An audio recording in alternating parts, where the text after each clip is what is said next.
Kia ora everyone, welcome to These Guys Got Next, our NBA basketball podcast where we deliver our takes and analysis from the bench. I'm Elijah Fa'afiu, he's Ravindu Pathirana. Rav, another week of NBA action has come and gone, plenty to talk about, but as always, got to check in with you. How's everything going on your end, mate? Yeah, man, going great, thank you. How's things on your end? Yeah, no, great, standard. There we go, to the point, like just how we love it. Love it. Of course, plenty to talk about this week. The NBA All Star full rosters have been officially announced. They announced the reserves just recently. For those who haven't been keeping up, in the East, we've got Darius Garland, Cade Cunningham, Jaylen Brown, Pascal Siakam, Evan Mobley, Damian Lillard, and Tyler Hero.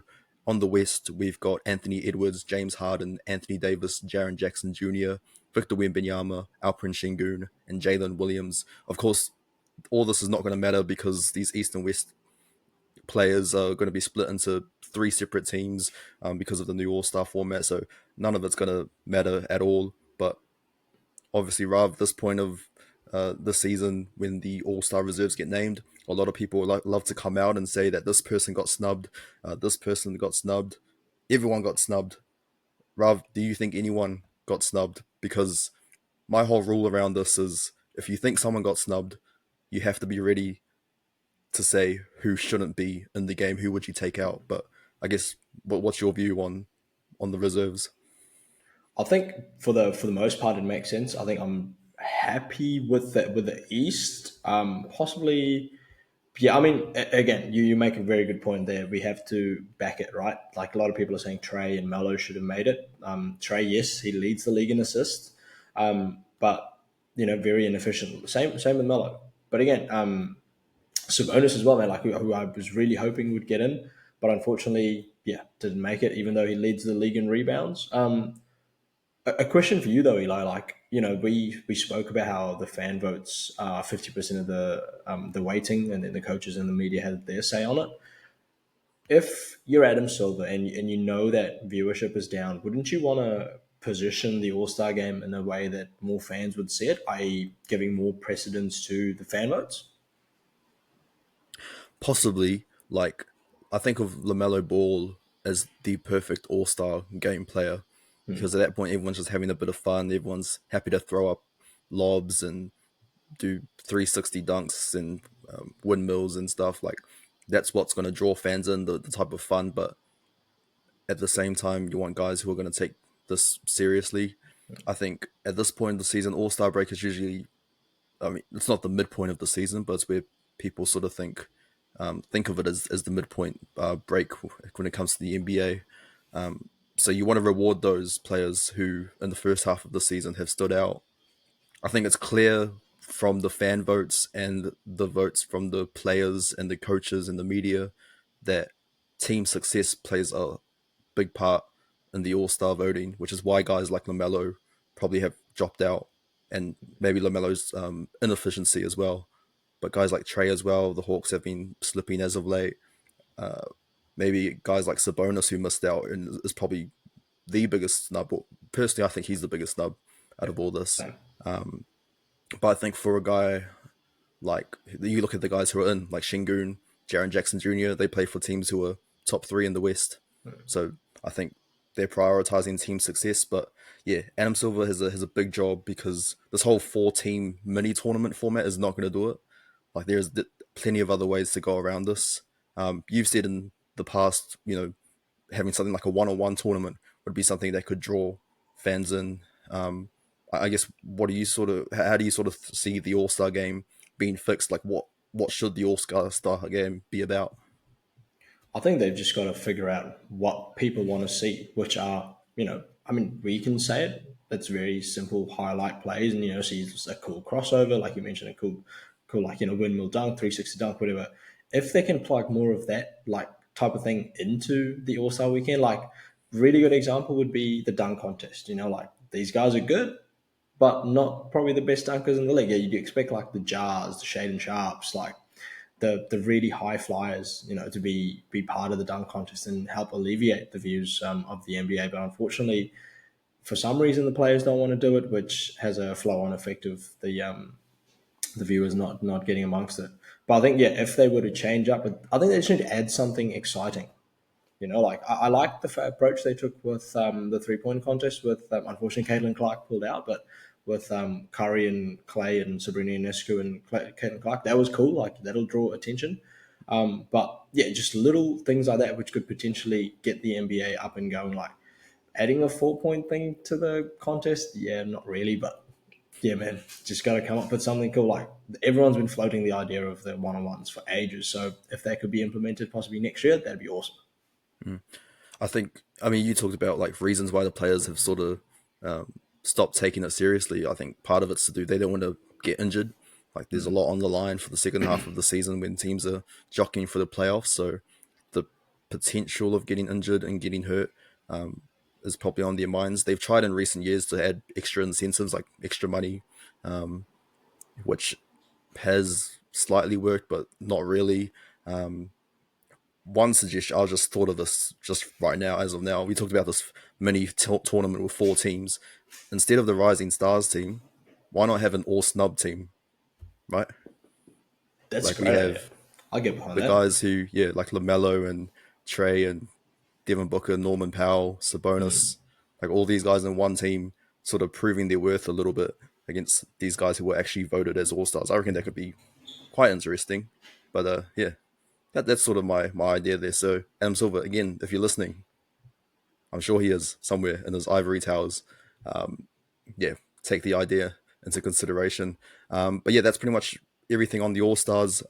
Big week ahead this week with the trade deadline. New Zealand time, it's going to be this Friday, so Friday morning. So by the time you wake up, you probably would have seen a few players have already been moved. A few names have been tossed around leading up to the trade deadline. In recent days, one of the big names has been De'Aaron Fox from the Sacramento Kings. I think we sort of knew the writing was on the wall when he declined that contract extension during the off season. It looks as though his preferred destination is the San Antonio Spurs, which the thought of him and Wemby pairing up is quite exciting to think about. That would be insane. Ridiculous. Yeah. And the Spurs do have some trade assets on their roster that they could move for the Kings. But I guess, Rav, if you're the Kings, what do you sort of do in this situation? Is this a sign of a rebuild? Do you go for guys who are going to help you win now? Like, how does Sacramento sort of approach this? I think they made an interesting decision. Like let's just go back to the preseason, right? Like signing DeMar DeRozan. That wasn't a win now option. I don't know from my perspective anyway. So getting Fox out of there could potentially mean a rebuild. Yeah, I think that's where they go. Then if they move Fox, like I mentioned this in the past, just got to blow that whole team up. Like they're not getting any younger. Sabonis needs to go. DeRozan needs to go as well. And they need to focus on a proper rebuild, working around some young guys like Ian Murray. But man, Fox with Wemby, that is ridiculous. I love that matchup, but I don't know, raises a question just from my perspective, from their fourth draft pick that the Spurs chose, Stephon Castle, because he was a project. There's a lot of polishing that they need to do for him offensively. Do you reckon? How do you reckon his career will pan out? Like if he gets traded, or if Fox get added to the team and he's not traded? I think his ceiling is definitely someone that could be a strong defender, but also I think he can definitely develop his offense as things go on. Like a Drew Like Holiday, maybe, or a yeah, like a Drew Deontay Holiday Murray? type. Yeah. Yeah, and those are the type of the players you want on a championship team. So I think the fact that his name's being tossed around as someone who could be moved to Sacramento, it wouldn't make sense from Sacramento's end because, as you said, he's still a project. But I also think the Spurs, they covered him very much, so they sort of want to keep him and keep developing him. I guess other guys they could possibly look at Calvin Johnson, someone that could move. But really, it's their first round picks who I think are the more valuable trade assets, especially their first round, well, not their first round pick, the Hawks' first round pick that they have, which is unprotected. And right now, the Hawks are in a bit of a losing streak. They've lost 7 straight. They've fallen to ninth in the East. They've just lost Jalen Johnson to a torn labrum in his shoulder for the season. So if you're the Hawks, you're plummeting, starting to plummet down the Eastern Conference standings unless you make a move. So the Spurs can use that as a valuable option. The Kings will be looking at that trade as at that first round pick and possibly look to make a trade for that. So in terms of other possible destinations, you've got the Rockets because he's from Houston, Miami possibly reuniting with Bam Adebayo. The Lakers, he's a client of Clutch Sports with LeBron and AD, and then you got the Magic or the Nets. Any of those other teams that you could possibly see De'Aaron Fox moving to, and I guess ultimately, what is the likelihood of De'Aaron Fox getting traded out of 10? Out of 10. Okay, I'm gonna like just address the first question. I think I like the Spurs and the Rockets more than anything. Like Miami Heat, yes, a reunion of Bam would be nice, but they've already got a good scoring guard in Tyler Hero over there. Houston Rockets desperately need a scorer because Jalen Green has just been up and down. In terms of a likelihood, I'm gonna go 8 based on the recent trade rumors, and I'm thinking he'll end up at the Spurs. How about you? I I'm gonna switch it up a little bit. I think the Orlando Magic. I think he could form a trio with Paolo and Franz because I think right now the Magic are in a weird place in that they've shown that they can compete with their defense, but as of late they've sort of struggled with Paolo and Franz just coming back into the lineup. But I think they need another offensive threat, and I think De'Aaron Fox can provide that. Keep So who Jalen goes? Suggs. Yeah, I was Well, going to say that's Suggs the key goes, question. Wagon goes. Well, they have to keep Jalen Suggs. I think. I think you look at someone like maybe Cole Anthony is on that roster. You could probably move around. Maybe Jonathan Isaac, but I think the Magic need someone like him as a locker room presence. So I think there's definitely a lot of pieces. I think there's some pieces in the Magic they could move, but whether the Magic are willing to go all in for the Aaron Fox is the big question. But I'm gonna go out on a limb and say Orlando for me. I like it, man. But if my biggest question was Suggs or Wagner. Like they probably have to give one of those guys up to get a player like Fox. But if they can move some pieces around, all for it. Yeah, and I think the Kings will definitely ask for Suggs. So we'll see if any of those talks take place.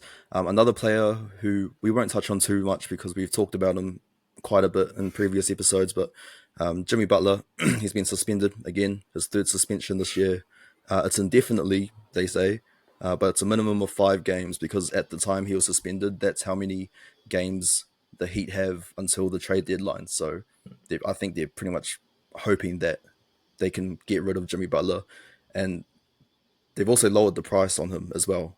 So they teams like the Golden State, they're reinterested in getting Jimmy Butler again. Teams like the Phoenix Suns, Milwaukee, maybe even the Philadelphia 76ers. I read a report that the New Orleans Pelicans have sort of entered the horse race for Jimmy Butler, so that could be interesting. I'm just going to come out and we're just going to ask each other here: what is the likelihood of Jimmy Butler getting traded, and where do you think he's going to go? I think 10, bro. Like the writing's on the wall. They're trying to Has get to rid be of him, 11, but yeah, surely. Butler's gone. Like but I think probably the Suns, if anything, yeah, I reckon they walk away with him if they can Um, move Bradley Beal. but that's the I was going to say that I think Bradley Beal's is going to be so stingy with this whole thing. Like he doesn't look like he's going to budge, which is a shame. So because of that, I'm gonna go. It's a tricky one. I'm gonna go with the Bucks. I I like think it. someone like the Yeah, Bucks, but obviously the Bucks would have to move off the top of my Chris head. Middleton or someone. Yeah, Middleton, Bobby Portis, Pat Connaughton. Connington, Yeah, like maybe a few of those aging guys, which might not work out for the Heat, but I guess yeah, they'll have to make do with that somehow if they want to get rid of Jimmy Butler and put this whole saga to rest. But yeah, enough about Jimmy Butler.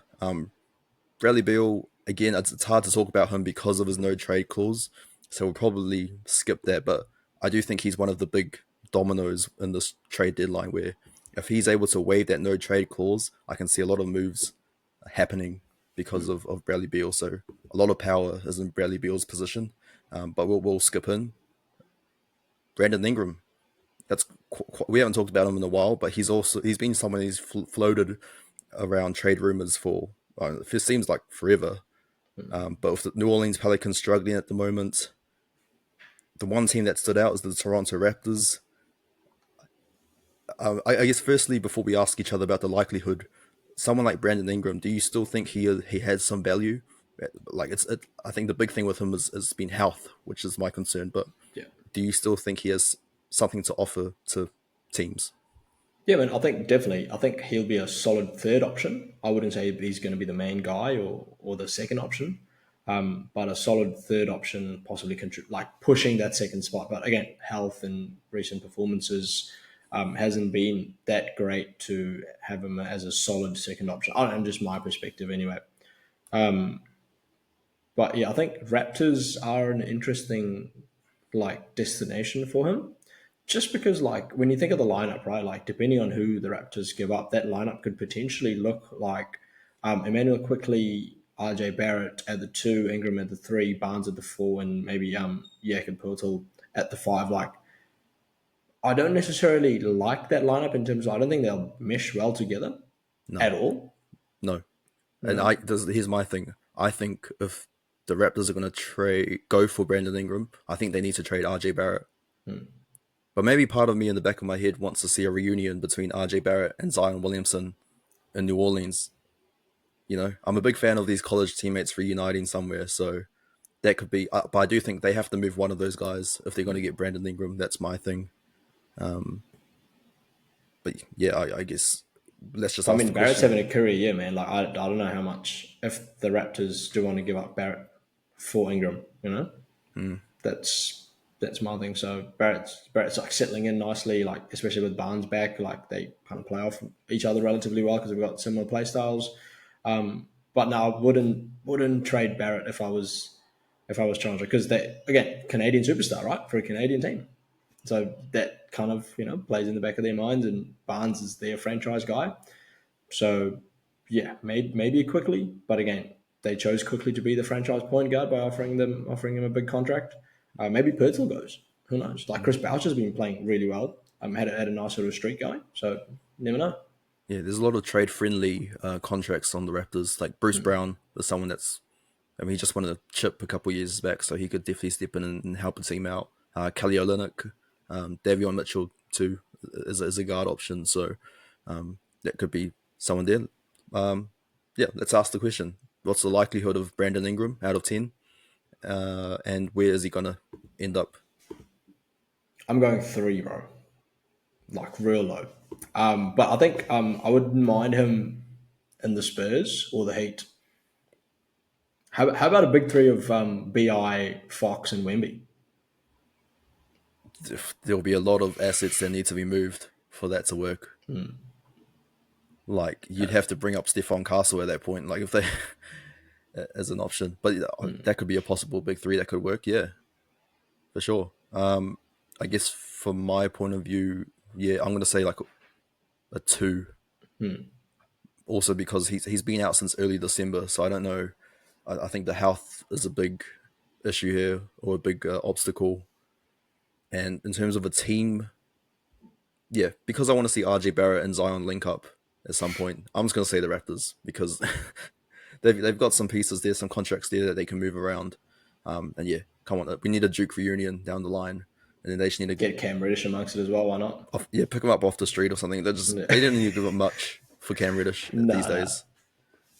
Yeah, but that's Brandon Ingram. Let's talk about two guys over in Chicago who are on big, massive money contracts: Nikola Vucevic and Zach LaVine. It's been the Bulls have been finding it hard to get rid of these guys because of the big money that these two are on. Fortunately for them, in terms of the talks around them, it looks like one team has been very interested in both these guys, and that's the Golden State Warriors. Firstly, that would be what do you make of the fit of Levine and Vucevic in Golden State? Even if it's just one of those guys who winds up next to Steph and Draymond and co. I like it, man. Like I really like it. Like Levine is a great 3 point shooter. Has set a great scoring output this season, which has been flying under the radar. multiple 30-point games. I think he must be in like top five or top three of 30-point games this season. And I really like Vooch in there as well. Brings that stretch five because that falls perfectly within the Steph Curry system. Not even going to call it the Warrior system; it's a Steph Curry system. But yeah, again, it's Kuminga, Wiggins. Those are potential trade assets that could go, but it's just really interesting. I I think I like it. I just like it. It's a good fit. Yeah, I guess the big question is, like, rather than ask about the likelihood, can you see the Warriors trading for both of these guys, or can you only see one of these guys moving? I'm gonna go out on a limb and say both of them. I reckon they get both of them. Huge. Yeah. Yeah, Okay. massive. Yeah, I mean, could potentially be like go all into make another deep championship or just another deep run in the playoffs, just Which help goes Steph out. completely against what Steph Curry and co have been saying the last few weeks around don't give up your future. So look, if they think Vooch and LaVine are the guys to give that up for, then go for it. But personally, I wouldn't do it if I'm the Warriors. Make an interesting goat debate, man. With whose era is it, Curry's or LeBron's? Because if they win, Curry's got five, LeBron's still got four. So Yep, if it pays off in the end, then yeah, sure. yeah, Curry moves on up there. I'm gonna say the one I think is most likely to get traded or should get traded, I think, is LaVine, because I think he has right now in terms of his play, he's probably as high a value as you can get a guy like Zach LaVine with his scoring. I'm gonna say the Bucks again. I think the Bucks. I keep bringing up the Bucks because I think they need a third guy alongside Giannis and Dame. So I think someone like the Bucks could go for LaVine, and again, it would have to be like a Middleton, Portis, maybe a pick. I think they don't have much in terms of draft picks. I yeah, but think that's interesting. To say like for the Bulls getting those like older guys in return if they're going to go into rebuild stage, yeah, which doesn't necessarily make sense. So yeah, gonna have to disagree with you on that one, Eli. yeah, no, fair enough. I mean, I do think the Bulls need to tank though, like because so next year their first round is top 10 protected. If it falls out of the top 10, it goes to the Spurs. Right now, Philadelphia is tied with them and for 10th in the play-in tournament after winning their last four. So hooray for me. Philly are back in the sweepstakes. Watch out, everyone. I really But hope the Bulls just snip past. no, surely, okay. Like if the Bulls move either LaVine or Vucevic, one of those guys, then that's clear tank mode from there on out. So yeah, I think, but it's gonna be interesting to watch these two guys because I mean, I know the Lakers were mentioned around Vucevic because Anthony Davis apparently wants a center to play alongside him, but I don't think Vucevic is the guy, especially with his struggles on defense. But I think Vooch can offer something offensively for a team out there. So we'll see how things go for those two. In terms of another player, Cam Johnson over the Brooklyn Nets. The Nets they're in tank mode right now because they got rid of Dennis Schroeder and Dorian Finney-Smith earlier in the season. Cam Johnson is a guy I think who can definitely help a team win a championship with his shooting ability mainly. And there's been a lot of contenders that have been brought up: the Cavs, the Grizzlies, the Kings, OKC, Golden State, the Magic. What's the likelihood of a guy like Cam Johnson being moved, and where do you think he'll end up? I think he'd end up being like a four, in my opinion, depending on if they want first round picks, then I'd like to see him in OKC, just adding to that juggernaut of a team. Just another solid shooter around them. But yeah, man, that'd be unbelievable. All the paces, I'd say, because if they have a third guy and Cam Johnson to supplement, Hallie and Siakam, that'd be quite nice. Yeah, actually, I think OKC is the team to watch here because they've got they've got hell of a lot of picks to work with, and I think Cam Johnson can add some shooting to that team. But yeah, it's mainly for the Nets' sake.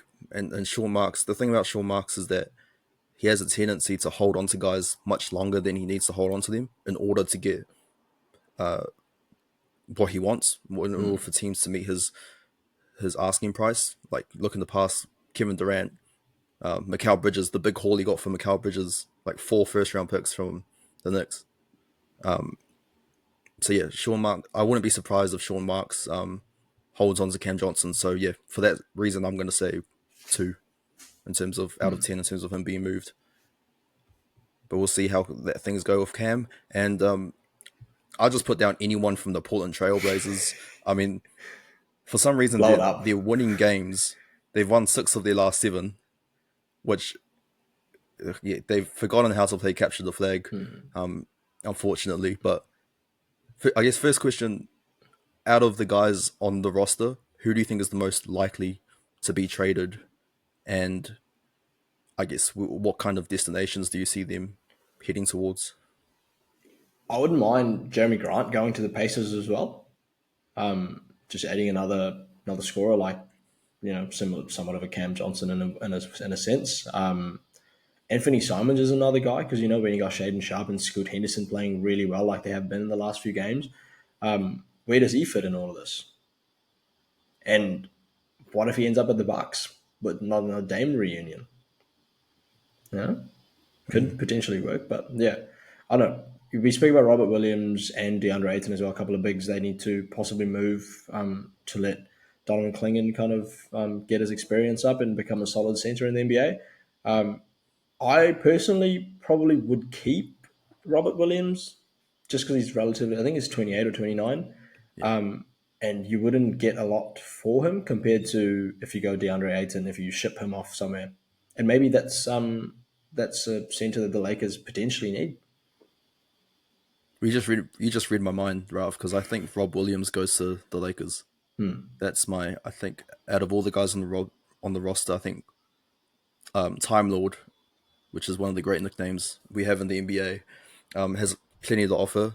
The one thing with him is his health and being able to stay on the court. But when he is on the court, like he's one of the top rim protectors around. And the Lakers don't have to give up much to get him, I don't think. So I think if the Lakers need a big alongside Anthony Davis, then Time Lord's your man. So I mean, I yeah, was saying but DeAndre Ayton. I think you misheard me, bro. But yeah, I was saying DeAndre Ayton goes and Time Lord stays. I don't But know either about way could DeAndre. work. Yeah. I'd have this thing against DeAndre Ayton in that he's this big unit who does not know how to use his size, and I just have this thing against him. It's just hard to see him on a contending team.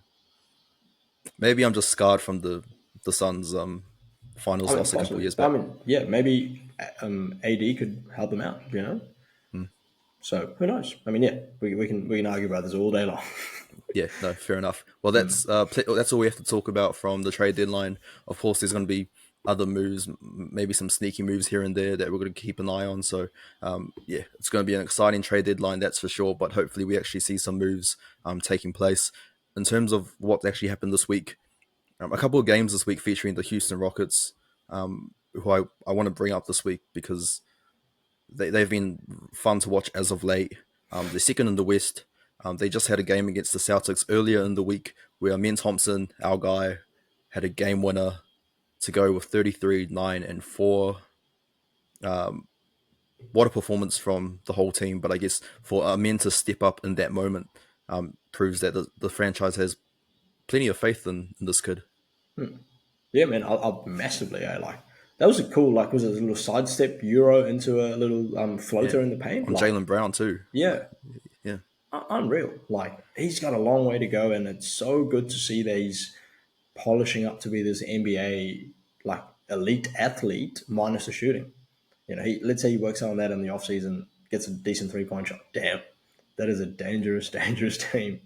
But I guess just a question, right? Like fourth quarter position. This is something that I've kind of observed. I guess playing these guys, it's like the touches and the positions change. Like similar thing happened at the Kings when DeMar DeRozan was brought in and kind of took off the load or took more touches off De'Aaron Fox. Same thing we can see is happening at the Rockets. Sorry, Thompson Green and Şengün typically tend to share the fourth quarter touches, like depending on who's hot at that particular stage. Do you agree with this approach?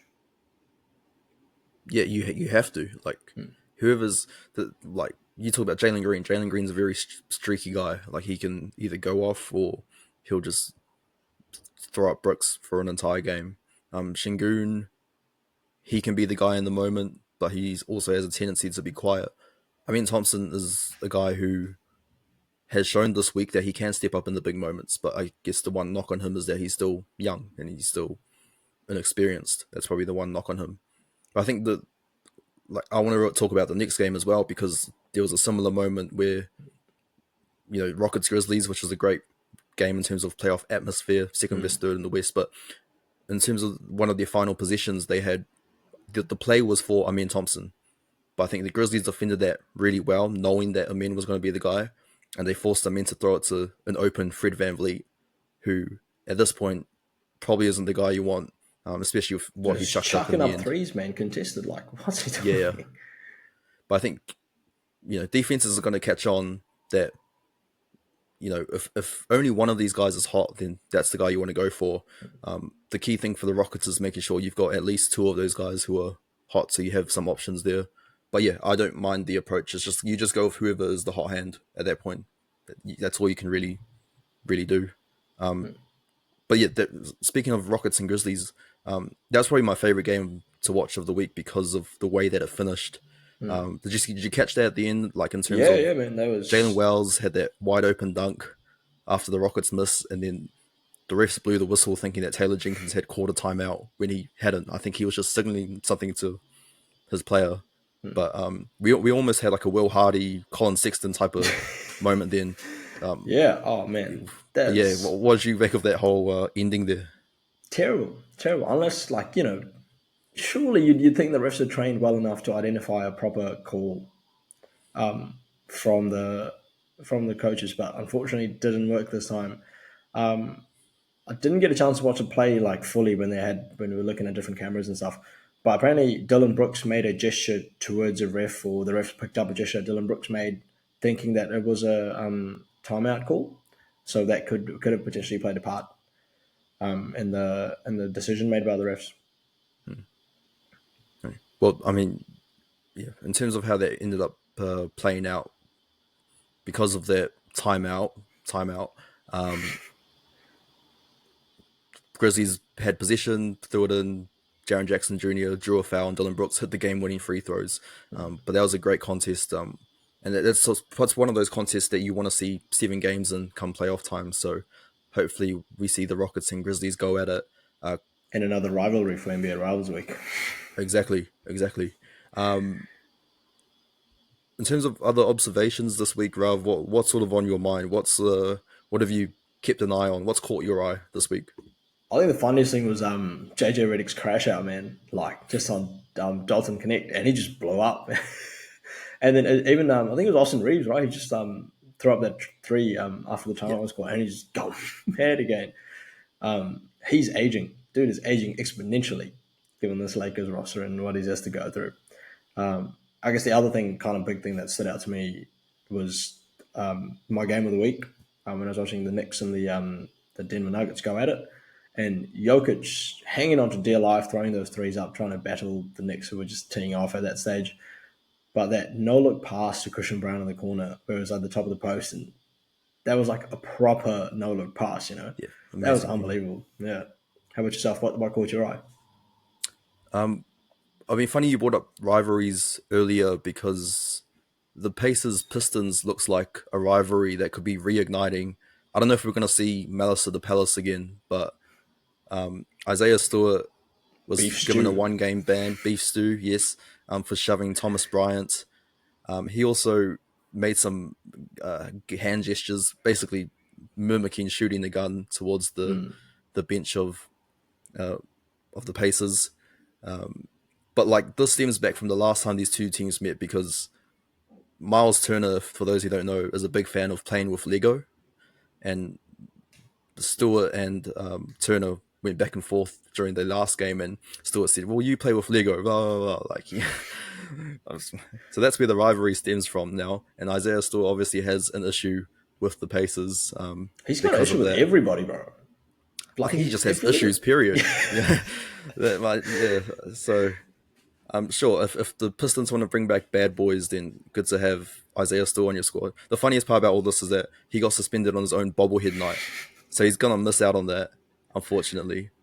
Um, so I don't know how that's gonna work out, but um, that's just what you see in the NBA. And finally, I guess to wrap things up, the Wizards this week, right now, they've only won 6 games this season, and it shows because the overall points differential is minus 15.23, which, if it stays the same, they would officially be the worst team in NBA history in terms of points differential, which is worse than the 92-93 Mavs, the classic Charlotte Bobcats of 2012. Think of all the worst teams in history, rather like the process 76ers, last year's Pistons. Uh, yeah, the Wizards, we're seeing history right before our eyes. And Not in a good way. no, not in a good way. And we've got a mate who's a Wizards fan too, so Yeah. I Unlucky want man. we better check in on him, Rav. I know we check up on each other every week, but we might need Yeah. to check up on him this week. Cool. And as always, to finish things off, we're going to finish with the quick fire. So Rav, I'm going to start. I'm going to ask you first, and then we'll go from there. Here we go. 3, 2, 1. Rav, name one player we haven't mentioned in this episode who has a good chance of being traded at the deadline. I'm going to go Nick Claxton. How about you? I'm going to go Colin Sexton from the Utah Jazz. Rav, the Wizards have lost 16 straight. Which team will they beat to end the streak? I think their next game against the Hornets, hopefully. Eli, the NBA are looking at changes to quarter length, bring down to 10. The 4 point line, what do you think will get more views out of the two? 4 point line. They shouldn't change the quarter length, I don't think. Agree. Rav, what is your game of the week? I'm going Cavs Celtics. And yourself? I'm going to go Battle of LA, Lakers Clippers. Hopefully everyone's healthy, but AD might miss. All right. Well, that wraps things up for this episode. Thank you a lot for tuning in. Follow us on our social media platforms on Instagram and YouTube and Spotify, etc. As always, we got next and Matiwa.